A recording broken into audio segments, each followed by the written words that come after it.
Great. As people are coming in, we'll go ahead and get started. So, thank you all so much for being here today. I hope everyone's semester has been off to a great start so far. Today, we're going to be hearing from Dr. Harrison and PhD candidate Sarah Miller talking about their experience with the Eye Care Center, which is the integrated center for recovery.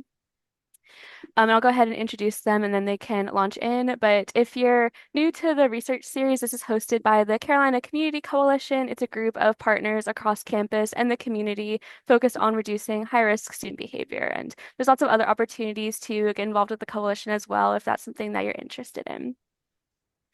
Sarah J. Miller is a PhD candidate in psychology at the University of South Carolina. She was a fellow with the Integrated Center for Recovery, or the Eye Care Center, in 2022 to 2023. Sarah's research focuses on improving opioid use disorder care for young individuals using community-engaged methods. Sarah is currently completing her psychology residency at Denver Health, where she is working with children affected by familial substance use and adolescents and young adults seeking substance use related care. Dr. Sayward Harrison is a health psychologist and associate professor of psychology at the University of South Carolina, where she also serves as director of the Integrated Center for Recovery. Dr. Harrison's research focuses on improving the prevention, treatment, and care for stigmatized health conditions, including substance use disorder and HIV. She's especially interested in how we can overcome barriers to care in Southern communities to allow more individuals to achieve good health and well-being. Her community-engaged research has been funded by the National Institute of Health and the Centers for Disease Control and Prevention. And with that, I'll turn it over to y'all to get us started. Great. Thanks so much, Jenna.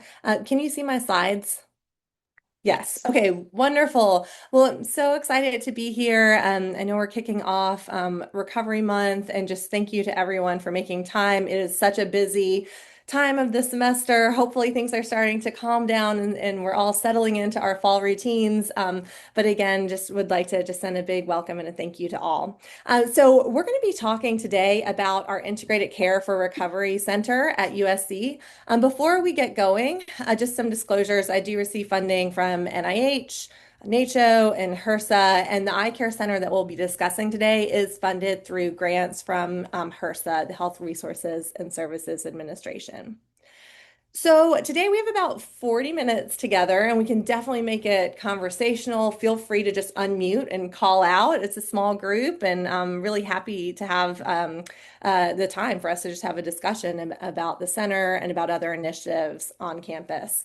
Some of the objectives I had for us together today are to talk a bit about the history of our Integrated Care for Recovery Center on campus, tell you a little bit about why we went after grant funding to start this initiative. We'll share about some training opportunities through the Eye Care Center and some community initiatives and outreach that we have going on in the Midlands and beyond. And then I'm super excited to have Sarah Miller here to share about her experiences as a psychology fellow in the Eye Care Center. Sarah has been my trainee, my mentee for several years throughout her PhD program here at USC. And as Jenna shared, she's now on her year-long predoctoral internship at Denver Health, where she is really taking all of these lessons learned across her graduate studies here at USC and her eye care experience really out into the real world to meet needs there.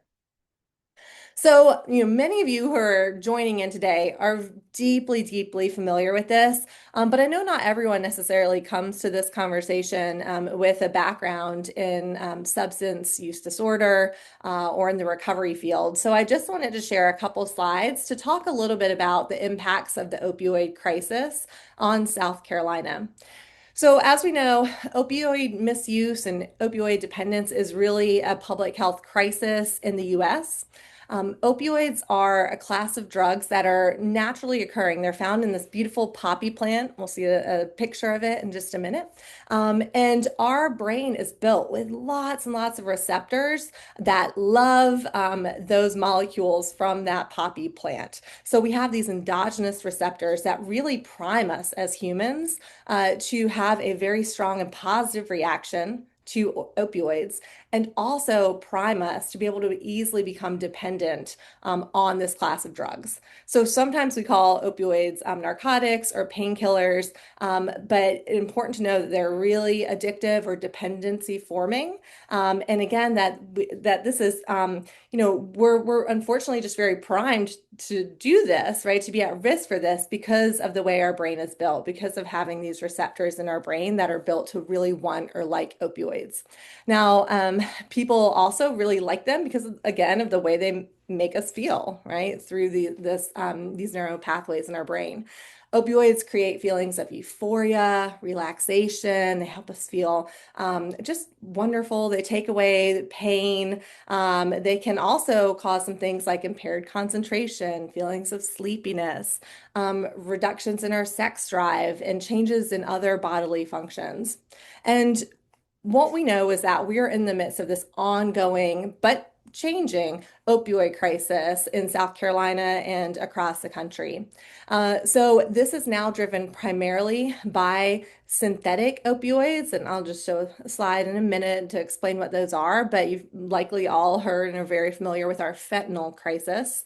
And you can see counterfeit pills here on this slide of fentanyl.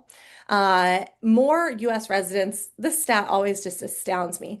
More US residents die each year from overdose than from gun violence and car crashes combined, right? So despite more than a decade of a lot of work and policy initiatives to curb this opioid crisis, we are still losing so many people in our families and our communities to overdose death. Since 1999, over 1 million US residents have died from an overdose, and most of these overdoses are caused by opioids. However, it's important to know that as the drug use patterns change, stimulant use is steadily increasing now, and this combination of opioids and stimulants is particularly risky and also now responsible for many overdoses. So I always like to put in a plug to make sure that everyone knows that Narcan is readily available in our community. Our center is a state distributor of Narcan. I know there's many places you can access it on campus, and you can really be a part of helping to save lives and address this overdose crisis.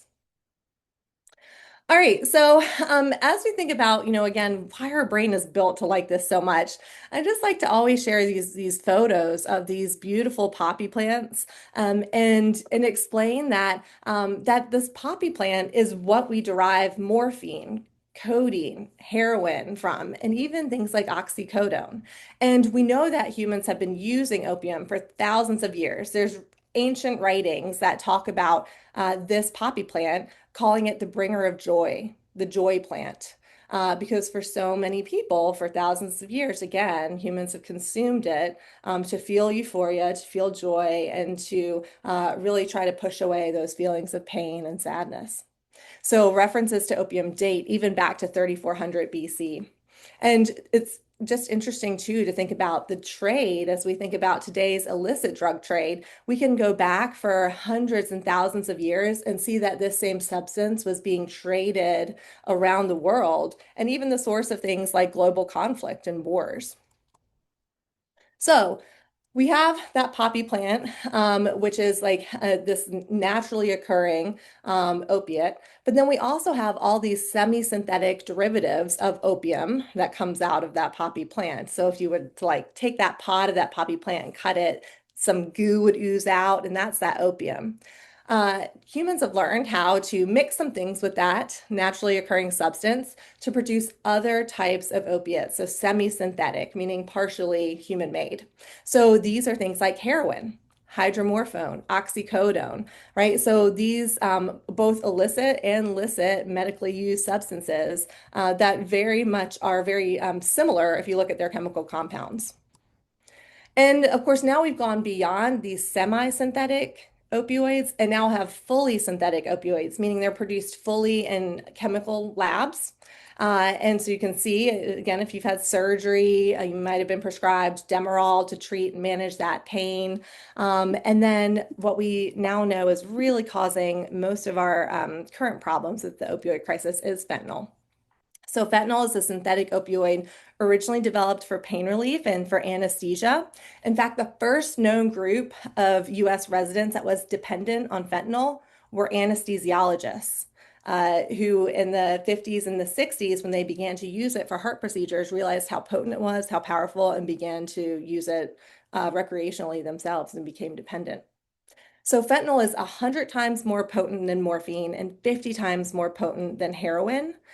So as we've gone through from this like naturally occurring substance to semi-synthetics to fully synthetics, we see much more powerful and potent and therefore much more dangerous drugs being made. And that really increases the risk for dependence as well as for overdose and overdose related death.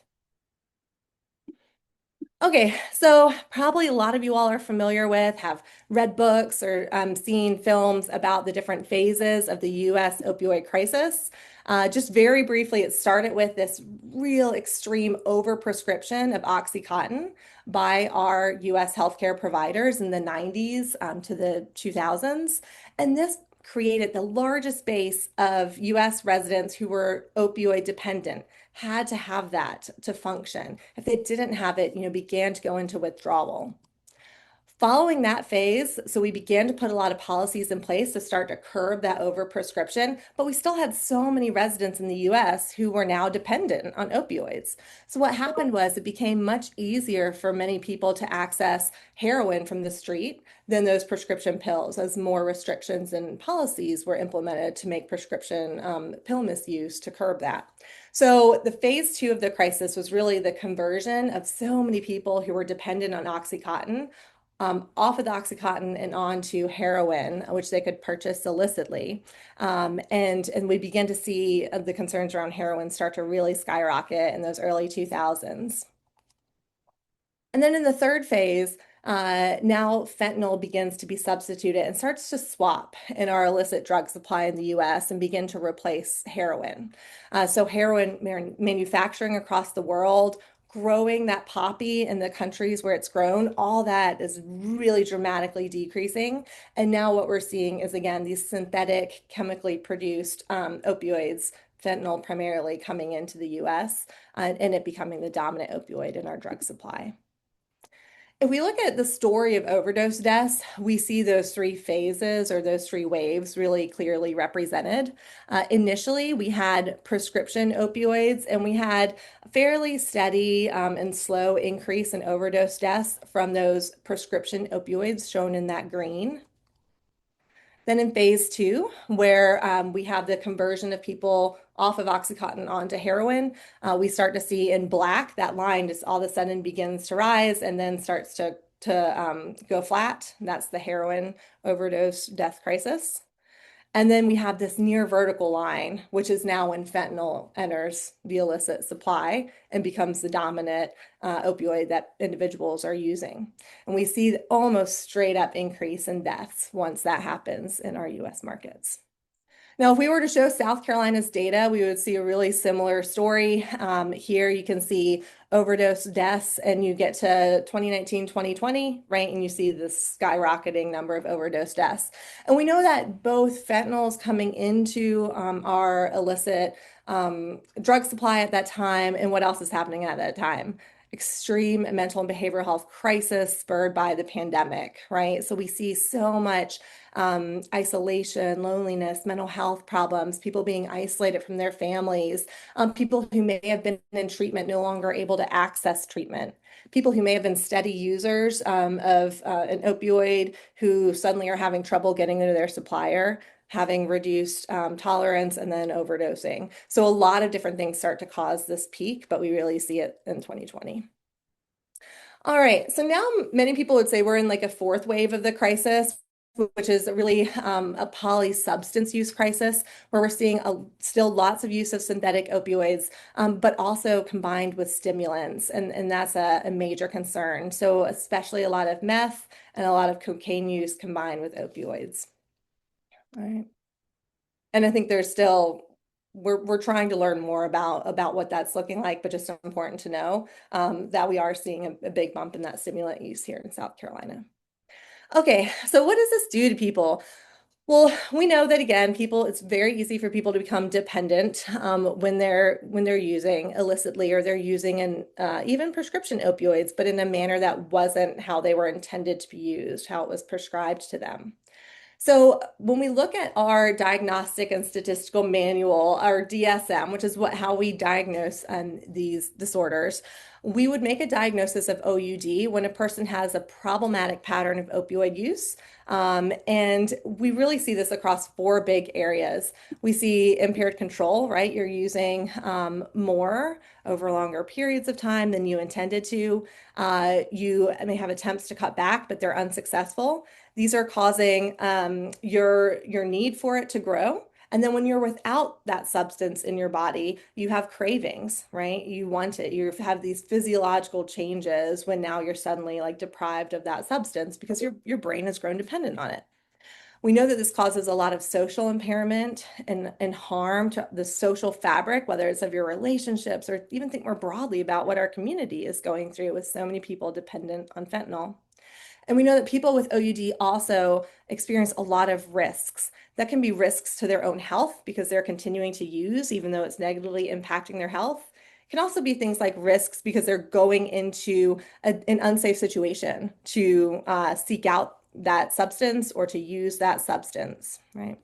And this continues, again, it's persistent despite all of these harms and your ability to go to school and learn, to have positive and meaningful relationships, right? To be a part of your family and your friend group, to show up at your job and be a functional person in our society. So one real positive in the midst of this very like sad and like heart-wrenching story of the US opioid crisis is that we do have a really effective treatment for opioid use disorder, and that's medication-assisted treatment or medication for OUD, MOUD or MAT is how it's typically abbreviated. And this is really considered our first line gold standard treatment. We have several different medicines that are available that help to reduce those cravings and stabilize a person. And those include things like methadone, buprenorphine, and naltrexone.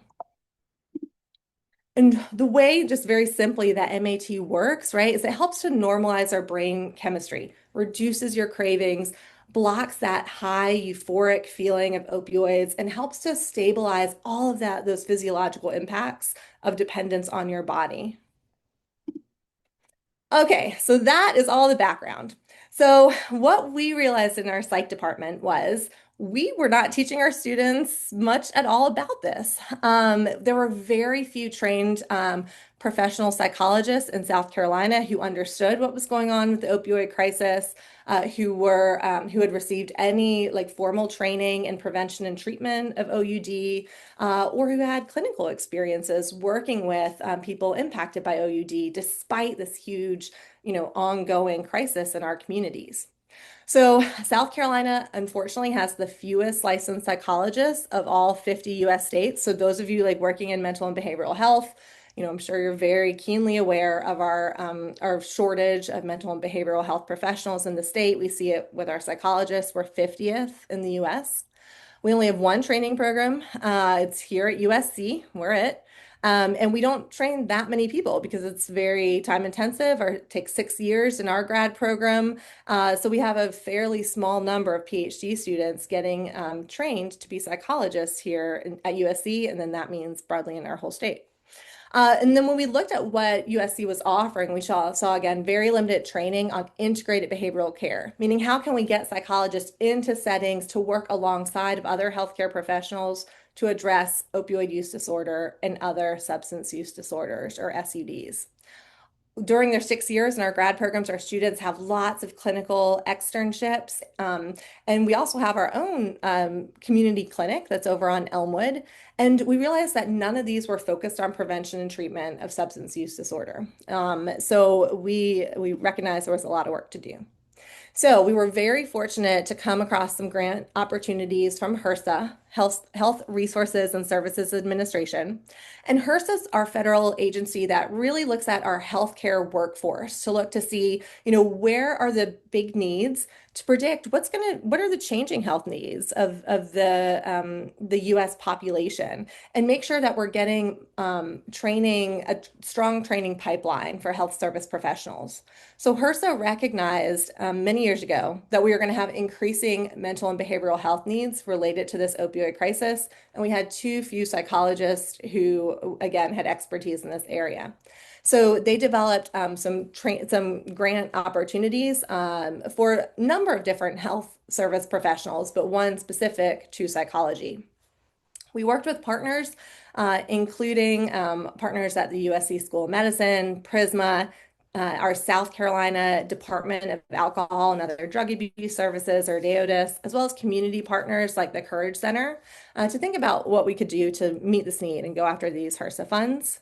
And we were really fortunate to be awarded funding to start the Eye Care Center, or Integrated Care for Recovery Center. So this is a clinical training center.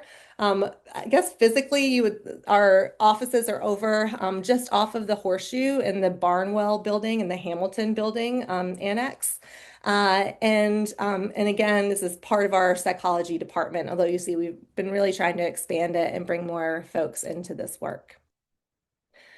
So we have a lot of faculty that have contributed to this, but some of the key ones here include Sam McQuillan and Stephen Harrod, both faculty members in our psychology department.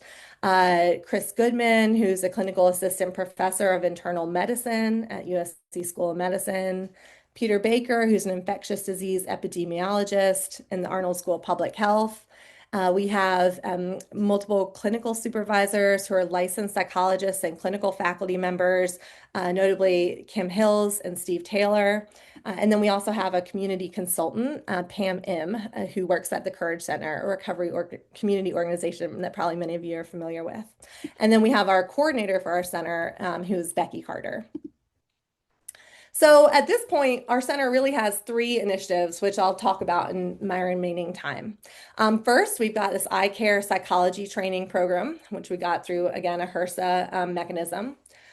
We have a really exciting brand new training center grant that's focused on peer support professionals, which we've just received through a different HRSA mechanism called the HRSA Opioid Impacted Family Support Program. And then we really wanted to launch more community efforts. So we've started something called the Midlands Harm Reduction Collective, where a lot of us are involved. So I'll start by talking a little bit about the psych program. So the goal of this is to increase the number of psychologists in South Carolina who can deliver integrated behavioral health services with a focus on individuals at risk for or impacted by opioid dependence and other substance use disorders. So at this point, we've had 4 cohorts of psychology fellows to take part, and here are some of their beautiful faces. We have just started our 4th cohort of psychology fellows, and these are all advanced PhD students at USC who are in health service psychology programs, meaning clinically trained programs. We have 2 different ones at USC, 2 different tracks. One's a clinical community PhD track, and the other is a school psychology PhD track. And students across those 2 programs are, again, training to become health service psychologists. Our school folks tend to focus a bit more on children, adolescents, and families, and then clinical community. Some have a focus on children and families, some are focused on adult care. So we also not only wanted to train more students in this area in psychology, but we also wanted to think big about how we could improve statewide outcomes and how we could get more policy related and research related efforts going on. So that's pretty much our aim. So let me tell you a little bit about the fellowship that we have for our psychologists here at USC. So it's a 2-pronged approach. We admit a cohort each year. This year's cohort is 5 fellows, and they take part in a year of didactic training. So they take a special seminar in fall and spring on integrated behavioral health and prevention and treatment of substance use disorders. We get a lot of funding from HRSA so that we can help them attend other trainings, workshops, conferences. We bring in a lot of speakers into our center for them. They all also have to develop a research project that's focused on the South Carolina opioid crisis and conduct that research study during the year that they're a fellow. That's the didactic and research side. And then on the clinical side, they're placed in externships around South Carolina, where they're working 5 to 10 hours a week to get hands-on experience delivering psychotherapy, assessment, and other services to individuals with substance misuse and substance use disorder. Through the HRSA grant, we are able to give them a nice stipend. So they're able to get a $32,500 stipend for the year that they're a fellow in the program. Plus, we get funds to cover their tuition, health insurance, student fees, as well as to support their training through conferences. Also, we get funds to help with their licensure preparation because HRSA really wants to make sure that all of this training we do for our students, ultimately they get licensed and are able to practice at the end of it. And you can see some of our fellows here at a pop-up. This is a community pop-up we were doing at the Transitions, which serves many unhoused people in our community. And we do a lot of community pop-ups there lately around overdose prevention, as well as naloxone distribution.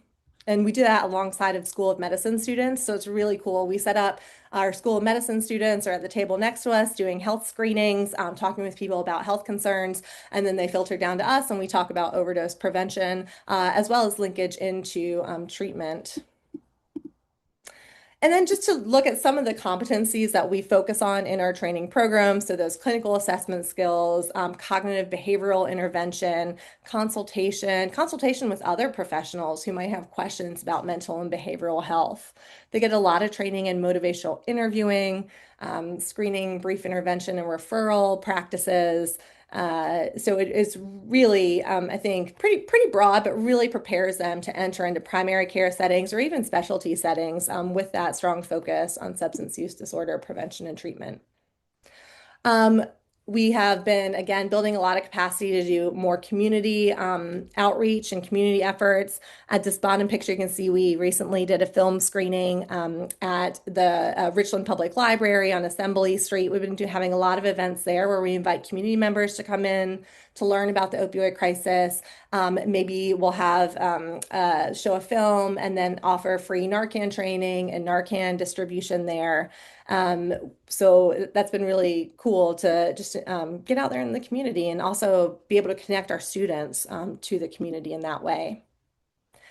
I mentioned that our students take part in research. So we have had some amazing student-led research initiatives.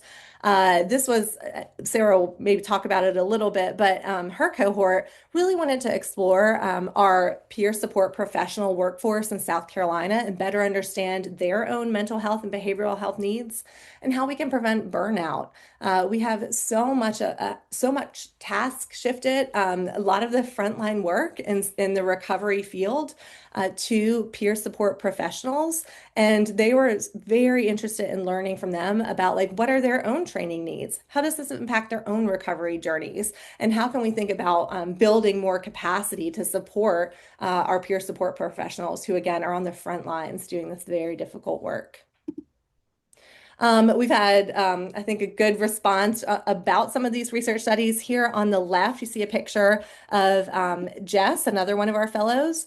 So Jess worked in the service industry scene here in Columbia as a bartender. And Jess was very interested in learning more about how people working in the restaurant industry and the bartending industry, what did they know about overdose prevention? And were they willing to get involved with learning about naloxone, potentially even stocking naloxone within the bars and restaurants here in Columbia. So they did a very cool project to do focus groups out in the community to learn about that and then provided trainings for individuals after. And then another student took this on and wanted to do this in the music scene here in Columbia and worked with a lot of bands and other musicians around town to see if they were willing to become a part of our community response to the opioid crisis. Some quotes from our fellows, just for a lot of them, again, these are their first experiences working within the recovery and treatment fields. Sarah Grace at the top says, growing up in Appalachia, I saw how the epidemic played out in that community. But then learning how the problem is the same or different here, can really be a part of responding to these unique community needs in South Carolina. Wendy at the bottom says, addiction doesn't necessarily look the way people would expect. Seeing it firsthand just gives me a different perspective that truly anyone could be impacted. And here are some photos of our psychology fellows. Here they are learning motivational interviewing skills and practicing those skills together. Here they are with Amy, who I think is on the call today, learning about Gamecock recovery and about all the amazing services offered on our campus. We've also taken eye care out and shared about it and shared the research that is going on here at a lot of different conferences, both here in South Carolina and beyond, which has been really cool. Um, so that's the psychology part. The second part is that we are now bringing peer support professionals into our training center. We've just gotten a new grant from HRSA to focus on recovery coaches, peer support workers, and community health workers, and to develop a specialty training track in eye care called the Supporting Youth and Families Affected by the Opioid Crisis Training Track. So the mouthful, but we're just calling it the Supporting Youth and Families Training Track. And this is done in partnership again with the Courage Center. So the long-term goal of this new training center grant is to address this critical shortage of peer support professionals in South Carolina who have deep training in evidence-based ways to support families, including children and adolescents who are impacted by opioid use disorder and other SUDs. So similar to our psychology program, we're going to be providing peer support professionals both with that didactic as well as experiential training and hopefully increasing the number of peer support professionals in South Carolina who really do feel that they have expertise in working with children, adolescents, and families. So this kind of just lays out what this new peer support training program looks like in year one. They are taking part, and it's a hybrid model because these are working professionals who are already working in the recovery field, but they commit to doing 10 hours a month of additional training in supporting needs of children, adolescents, and families. So we have them do a fall seminar, a spring seminar, and then virtual modules over the summer, really focused on partnering with schools in responding to needs created by the substance use crisis. And then in year two, there are going to be additional opportunities for hands-on training through an apprenticeship. So HRSA has funded us to explore developing what would be the first registered apprenticeship in South Carolina, focused specifically on peer support professionals working in the recovery field. And we're doing that work alongside, again, the Courage Center to look at what would an apprenticeship model look like where peer support professionals who are already out there in the field but want to get additional training, right, especially focused on kids and families. How can we make that happen for them? So through the HRSA funding, we're able to give those peer support professionals a $6,000 stipend in year one and a $7,500 stipend in year two, along with a lot of other resources to support their training. Here are some of our peer support professionals from our kickoff party, which we just had last month. And we're super excited about that. Because again, I think it really reflects this deep value of really engaging with the community, connecting our students out there, and also working across interprofessional teams, right? How cool is that to think about having our psychologists working hand in hand with like peer support professionals too? The last thing I want to just briefly touch on, and then I'll turn it over to Sarah, is our Midlands Harm Reduction Collective. We recognized that we didn't have a lot of harm reduction initiatives going on in the Midlands area, so some of us formed this very informal group that's really committed to working to end stigma experienced by people who use drugs or who are in recovery, to reduce harms associated with drug use and build a stronger community. We've had several initial meetings where we bring together lots of different community partners in the Midlands and cover so many different things. We'll have panels, we'll get people from different recovery community organizations. We've had first responder panels. Sometimes DeOtis will come in and do data shares, data updates. A lot of focus on listening to people who are experts with lived experience with recovery to share and to guide us. So you can just again see some of our meetings that we've had. One was focused on supporting recovery at colleges and universities in the Midlands. We had USC represented alongside several HBCUs. All right. Just have to point out a very cute picture of Muffin. I don't know if anyone has heard of Muffin, but Muffin is a little miniature horse that the Casey Fire Department is using to be able to spark conversations with community members around overdose prevention. A really cool initiative. And so just to say, if people are interested in this, please reach out to me and I will share an invite to our next one, which is going to be September 24th. We have a free lunch for folks who come to it. It's at Senate's End, so it's very close to campus. And this next one's going to focus on community needs assessments and how different community groups in our area are collecting data to think about tailoring programs and initiatives to community need. You can see some of the different groups that we've had come from more like formal treatment entities to recovery community organizations to colleges and universities, and then like local City of Columbia groups. It's been awesome. Okay, so I'm going to turn it over to Sarah to talk a little bit about what her experience was like as a fellow. Awesome, thank you. So like Sayward said, I was one of the first fellows in the Eye Care Fellowship, and had just an immense privilege to be able to receive training in substance use disorders. When I originally started, I had had very little training and was mostly doing it just to get my feet wet. And it ended up kind of shifting my research and clinical career to be focused on substance use disorders. So during my eye care fellowship year, my externship site was at Prisma Health's Upstate Addiction Medicine Center, which is an opioid treatment clinic that prescribes buprenorphine products to adults with opioid use disorder. While I was there, I was working alongside medical teams to be providing trauma-informed care to their patients there.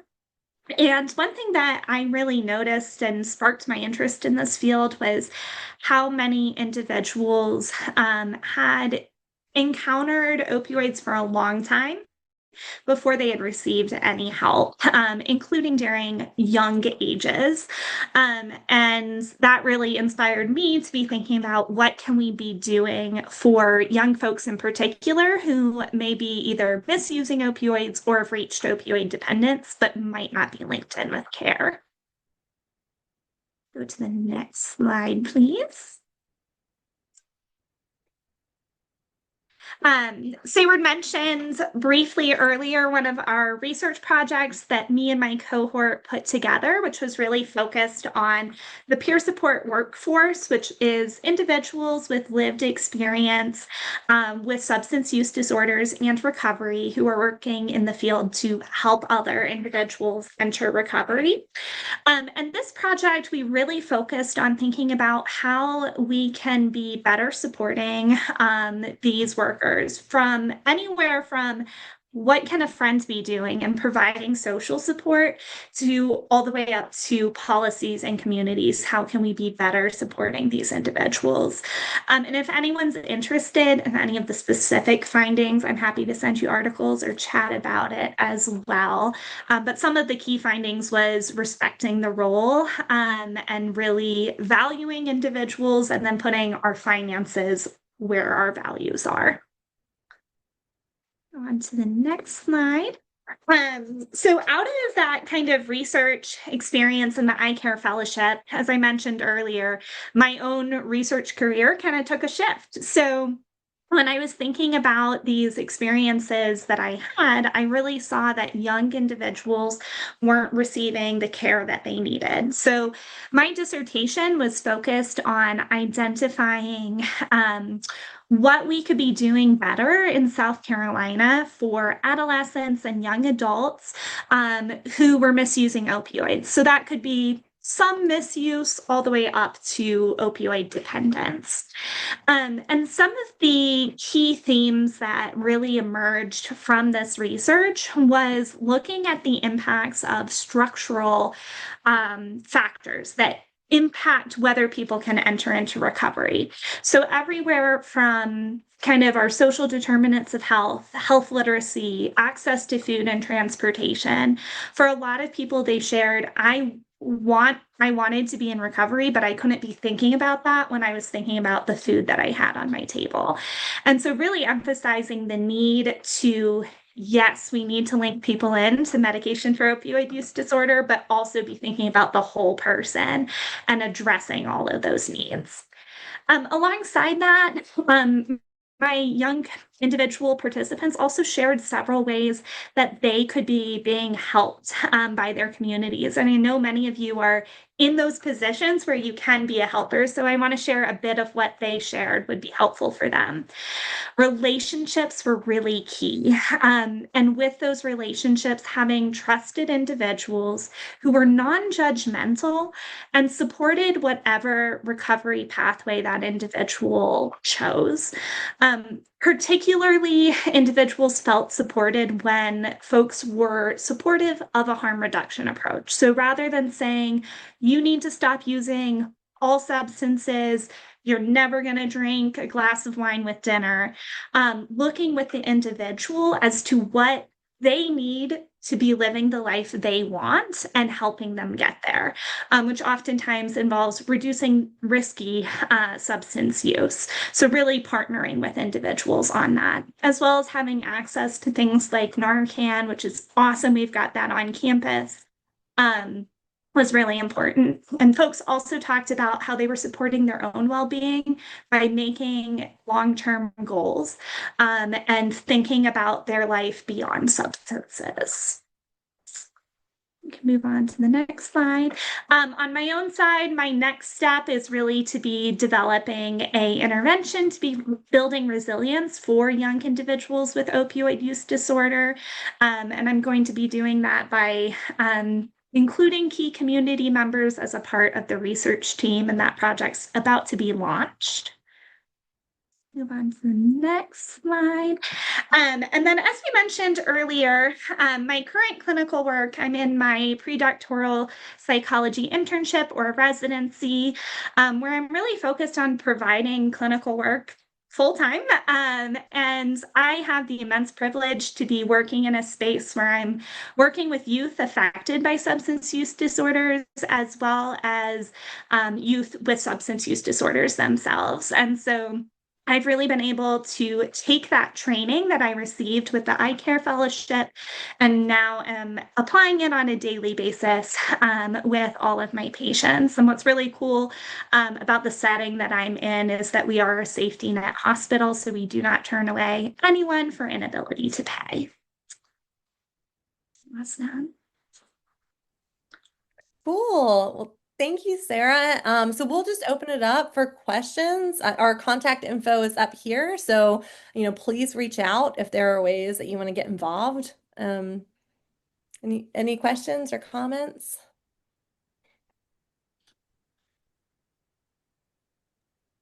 Thank y'all so much. That was so great. What are some Yeah. ways that you would like to see the eye care center activities continue to grow over the next few years? I know you talked about some new things that y'all have coming, but no funding restrictions or anything. Like, what would y'all love to see? Ooh, that's such a good question. Yeah, I'd love no funding restrictions. No, I think that we really want to continue to address getting out of the silos that we're in. Something that was so, I guess, stunning to me was even within psychology, like we don't know what's going on in other departments and other student centers and initiatives at USC. We hear the same story all the time about the silos that we work in, but it's really true. And I think especially for those of us who are providing these critical, like clinical services to students who might be at risk of or living with substance use disorder or impacted by other substance use disorder, I would just love to see even expanded efforts like you all are doing, but to bring together the different groups on campus to have more collaboration, to maybe start to have more across like school and college centers at USC. We also, I'll say, we do have a real opportunity in South Carolina. We are part of the opioid settlement. Probably people here have heard about all of the 300 plus million in funds that are coming to South Carolina to address the harms that have been caused by the opioid crisis. I really want to see that money put to good use, right? And that it really addresses not only the treatment gaps that we have, but also prevention. I think prevention is so often being left out of our discussions. And like Sarah shared, a lot of times we're not getting to people until they are already dependent. And then there's so much other things that need to be addressed for them to have strong and sustained recovery. I would love to see more initiatives that are focused on like evidence-based prevention around adolescents and young adults. So ways that we could bring together all of the experts and all of the service providers at USC working in that space would be really cool. Mhm. And I'll say one other thing too. We have a real problem in South Carolina with our training pipeline for health service professionals. And so what I mean by that is here we look at Sarah. So Sarah is one of our PhD psychology students, one of the few in South Carolina, but she's in Denver. For her predoctoral internship because we have almost no spots, almost no internships available in our state. And then we have even fewer postdocs available in our state. And psychologists have to get postdoctoral clinical supervision even after they get their PhD. So we have a lot of like gaps in our training pipeline for our mental and behavioral health professionals. One thing I'd like to see us go after is more of these training center grants so that we can, again, kind of stack these different training programs so we can have slots for, again, whether it's psychologists, social workers, counselors, but then continuing all the way through their training trajectory so we can keep them here in South Carolina and really address the shortage that we have. That makes sense. I was going to ask, like, why does South Carolina have the fewest licensed psychologists? But I feel like you've kind of addressed it with all the Yeah. gaps in opportunities and everything for psychology students. But I also wanted to ask, I know kind of like the term harm reduction has um, kind of become a little bit more stigmatized, especially recently. So I was wondering if y'all have had any challenges like navigating the harm reduction conversation, and if you have any tips for like how you advocate for harm reduction. Hmm. Sure, I can go first, and then Sarah, if you want to jump in too, please do. So, we really see harm reduction as a huge umbrella, and harm reduction is not in opposition to abstinence. It's not in opposition to recovery. In fact, like what we know about harm reduction from this, what I always start with is the data, because I'm a psychologist. So like, let's look at the data. We know that harm reduction has like 40 years of harm reduction focused programs showing really good evidence, not only for like helping to keep people alive who are using drugs, but also to link them into recovery and sustained recovery, help them re-engage and have meaningful, high quality life. And that's what we want for everyone, right? So what I say too is, like for instance, we can take syringe service programs, which in South Carolina still continue to be highly stigmatized, although there's about 40 years of really strong research on them in other places. So somebody who goes to use services at a syringe service program is 5 times more likely to enter into a treatment program than somebody who doesn't have access to that, and 3 times more likely to achieve long-term recovery, right? So I usually start off by talking a little bit about, oh, like, what do what do we, like, what does harm reduction mean to you? And then trying to say it's really broad because some people may think only of something like syringe service programs, but really harm reduction is about reducing those risks. It includes prevention. It includes, naloxone distribution. It includes education and awareness efforts. It includes linking people into effective treatment. All of these things are aspects of harm reduction. So that's the approach that I usually take. That's a great question because it is really, I think, under attack, just that term with a lot of stigma around it. But I think when you talk with people about like what do we really mean and explain like this is prevention, this is, with the goal too of helping to link more people into recovery. Along those lines, too, like research shows that having access to syringe service programs, having access to Narcan, does not increase community levels of drug use. We know that, and I think that's helpful to mention and bring up because we know it's not actually encouraging drug use, which I think is a lot of what people immediately assume. The other thing that I like to bring up is thinking about other like risky things we do in our lives, um, and things that we do to keep ourselves safer in those contexts. So kind of thinking about lowercase harm reduction, like wearing a seatbelt. That's us saying we might get in a car crash and I want to be safer while I'm doing that. Wearing a mask with COVID. All of these, there's a lot of wearing a helmet. There's a lot of things that we do in our everyday life to make everyday activities a little less risky. And I think that can be helpful for people to put it in a framework that is relatable to them. Thank you both so much. That was so well said, and I really appreciate your insight on that topic that I think a lot of us have been struggling with lately. Yeah, thank you so much. Yeah. And with our last few minutes, I did want to give an opportunity to talk about Gamecock Recovery and some of the upcoming events that they're going to be hosting. Amy, if you want to get started with that conversation. Sure. Hi, I'm Amy Harrigan, Senior Director for Health Carolina, and excited to talk a little bit about the recovery support services that we offer on campus. We do, as Dr. Harrison was talking about, offer a variety of spectrum of services, including prevention and brief screening and intervention, as well as recovery support through Gamecock Recovery. And since it's Recovery Month, we'll be talking about that. And so our recovery program really is intended to think about how do we create a supportive environment for people in recovery across our campus. And so that includes individual support for students in recovery, recovery coaching, peer support meetings. We offer 3 of those every week. We do community and social events so that students in recovery have a chance to hang out with each other, have a safe place to be with between classes, have people to hang out with on Thursday night or on game days or other high-risk times to be able to have that authentic, amazing college experience just without sacrificing the recovery for their education. And so we do a lot of things for that individual and group support.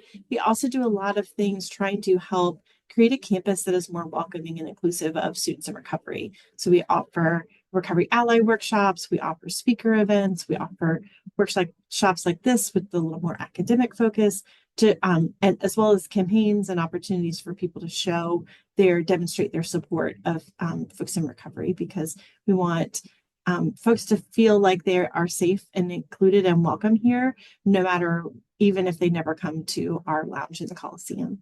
So I want to take a minute and introduce our new assistant director for Gamecock Recovery, who's in his first week on the job. So Dave, do you want to take a minute and tell us about yourself?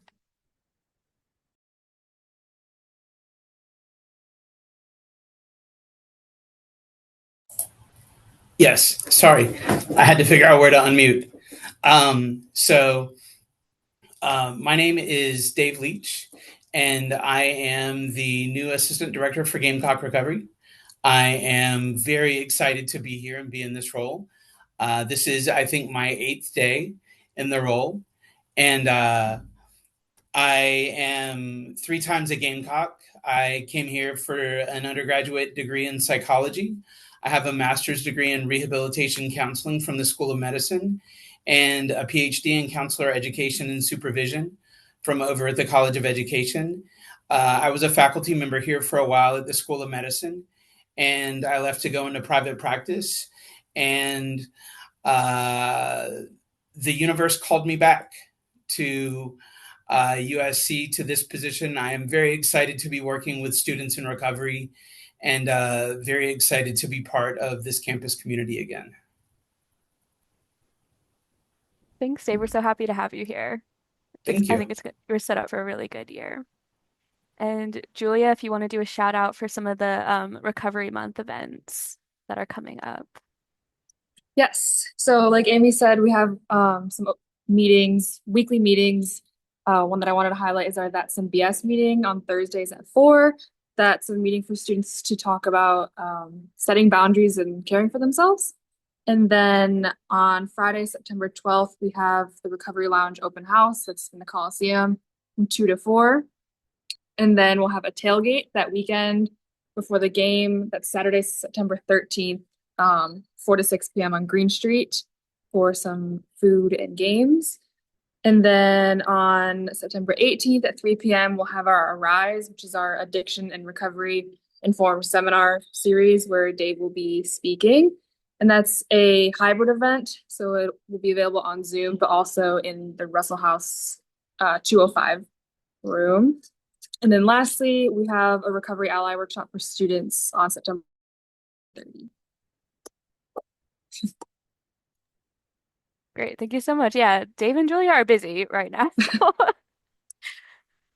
And I just wanted to thank Sayward and Sarah so much for your time today. That was really such a valuable presentation, and I so appreciate this great work that y'all are doing at the Eye Care Center. It was just really powerful to kind of hear about the impact that y'all are having for your students and then all the folks that they're impacting. So such great work happening there.